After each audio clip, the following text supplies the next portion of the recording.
neurologia ou psiquiatria. Qual será o acertado? Se você for encaminhado para neurologia ou para psiquiatria, fica aqui nesse vídeo para você entender as semelhanças e as diferenças, porque há muita confusão entre a busca por esses dois profissionais, e isso às vezes atrasa o nosso caminho para o sucesso, atrasa o nosso caminho para a resolução dos problemas. É frequente os pacientes ligarem no consultório em busca de neurologista. E como a gente já percebeu, que boa parte dos pacientes que acabam tratando conosco na psiquiatria, principalmente os portadores de transtornos de ansiedade e depressão no adulto, e também os transtornos comportamentais da infância, TDAH, autismo, TOD, deficiência intelectual nas crianças, boa parte deles já passaram pela neurologia e terminaram encaminhados para psiquiatria. Então a gente, antes de esclarecer, a gente pede para as pessoas: por que mesmo você precisa? Pode me falar sobre o problema que você precisa tratar com o neurologista? E as pessoas falam: é problema de ansiedade, depressão, falam que é problema comportamental, reclamação do comportamento do filho na escola, que precisa marcar o neuropediatra, no caso. Então a gente esclarece, já temos até os vídeos explicativos sobre essas diferenças de problemas neurológicos e comportamentais que são da psiquiatria, e boa parte das pessoas acaba compreendendo e marca conosco, e quando vem a gente verifica que realmente era um transtorno psíquico e está a andamento no tratamento. Por quê?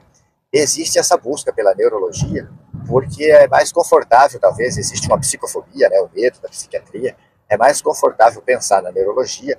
Os professores, quando precisam encaminhar um problema comportamental ou de aprendizado na escola, é mais fácil verbalizar aos pais para ir ao psicólogo, ao neurologista, mas ao psiquiatra não. O psiquiatra causa medo, espanto, uma rejeição. Então é mais confortável encaminhar à neurologia.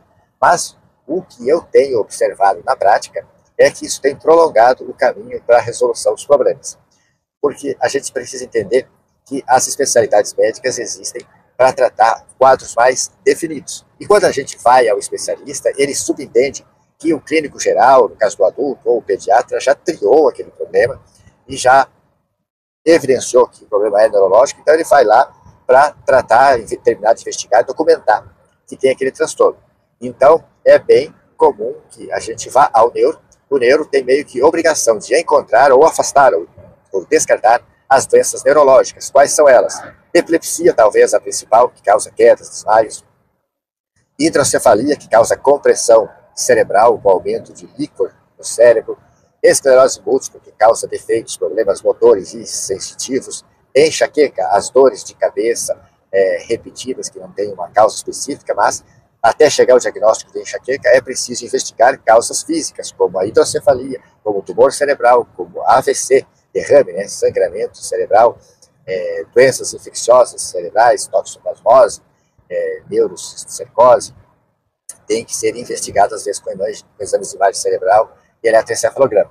Porém, todos aqueles problemas onde não houve defeito motor, crise convulsiva, quadro de coma, desmaio, defeitos motores, com diminuição de força física, com alteração de sensibilidade, esses quadros que não têm isso, não tem por que se suspeitar de uma doença neurológica. Se o problema é emocional, comportamental, nervosismo, depressão, os transtornos são psíquicos, são do capítulo da psiquiatria. Todos eles têm a CID-10, iniciando com a letra F, e a letra F na classificação internacional de doenças, a CID, a letra F é toda da psiquiatria, e a letra G, toda ela da neurologia. Mas é claro, o que tem de semelhança nisso? É claro que uma pessoa que tem uma compressão cerebral, uma lesão cerebral por uma hidrocefalia, ela acaba diminuindo o parênquima cerebral por uma lesão compressiva e ela acaba tendo um comprometimento na sua inteligência, por exemplo. E ela pode ter uma lesão cerebral causando deficiência intelectual. É por isso que quando aparece um problema novo na pessoa, motor, mental, etc., muitas vezes a gente, também o psiquiatra vai pedir um exame de imagem cerebral para afastar que esteja acontecendo isso. Mas aí é um problema mental, um problema psíquico que surge em decorrência de uma lesão do tecido cerebral. Para a gente entender, sempre o neurologista vai cuidar mais daqueles casos onde existe lesão física dos nervos causando prejuízos motores ou sensitivos, ou causando lesão direta do tecido cerebral, uma meningite, uma hidrocefalia, a neurocisticercose, que é o bicho do porco que vai para a cabeça quando a gente se contamina.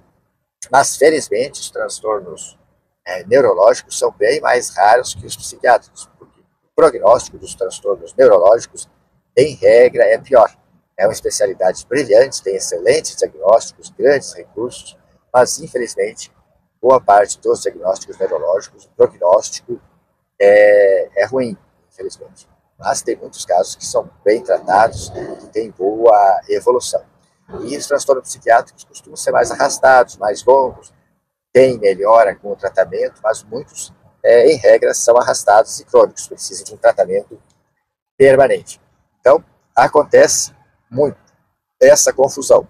Para a gente revisar, problema comportamental, emocional, problema de raiva, nervosismo, depressão, alucinações, ouve, sente, percebe coisas que não existem, são todos problemas que encaixam melhor na psiquiatria. E os que causam defeitos motores, quedas, desmaios, alterações sensitivas, alterações de força, geralmente é um quadro neurológico que vai precisar mais do neurologista. Mas nada impede que o clínico geral trate, que o psiquiatra trate. Os médicos, em geral, estão capacitados a atuar em todas as áreas. Muitas vezes a gente precisa da especialidade quando os casos são cirúrgicos, que precisam de equipamentos médicos que estão de posse de um serviço especializado. Eu sou psiquiatra, eu não vou ter um aparelho de eletroencefalograma para fazer a investigação de epilepsia, assim como o neurologista não vai ter disponível, por exemplo, uma clínica psiquiátrica para ele fazer uma internação. Mas, para a matéria de consultas, receitar remédios, todos os médicos podem tudo. A minha grande sugestão fica para quem tem criança com algum problema, passe primeiro pelo pediatra, ou então pelo clínico geral. Para quem é adulto, sempre tenha seu médico de referência, que pode ser o clínico geral, pode ser o cardio, pode ser o uro para o homem, pode ser o ginecologista para as mulheres. É muito interessante a gente ter um médico de confiança da gente, para a gente primeiro consultar antes de ir para as especialidades. Senão, às vezes, a gente gasta tempo e dinheiro desnecessariamente. E quando é urgente, a gente vai usar o médico que está de plantão no pronto-socorro. Mas sempre que são coisas que a gente pode esperar, convém consultar com o médico da gente, que 80% a 90% das vezes ele mesmo vai saber resolver. E se não tem os meios para ele resolver isso de pronto, ele vai saber mais acertadamente de encaminhar. Recentemente aconteceu, depois de uma longa conversa no WhatsApp com a secretária, a paciente marcou para a filha que tem problemas de epilepsia e também tem um problema comportamental. E na hora houve um certo dissabor. Ao chegar na recepção, ela falou que queria um neurologista pediátrico, não queria um psiquiatra. Mas que ia consultar, porque já tinha antecipado, já tinha pago a consulta. Mas tenho certeza que eu fiz o atendimento, orientei sobre a epilepsia, recoloquei o remédio que ela tinha retirado, disse que voltou a ter crises, orientei a medicação para ansiedade, tem um quadro de ansiedade social bem evidente, junto com uma deficiência intelectual, a menina. E orientei tudo, fiz todo o laudo por escrito, orientei matricular na PAI também, por causa da deficiência intelectual, manter na escola, acrescentar o remédio para ansiedade e recolocar o remédio antiepilético. E saiu com ares de que estava tudo bem. Então, se você conhece professores, pais de crianças, encaminha esse vídeo para eles, que vai ajudar muita gente a encontrar o caminho mais fácil para o cuidado dos problemas nervosos que são da psiquiatria. A neurologia é médico dos nervos no sentido físico dos nervos. Aguardo seus comentários aqui, principalmente se você discordar. Fala para mim o teu ponto de vista para eu poder entender, que assim eu consigo melhor entender o que pensa a comunidade e posso trazer melhores conteúdos para beneficiar todos no melhor uso, no melhor proveito possível dos recursos de assistência à saúde para todos nós.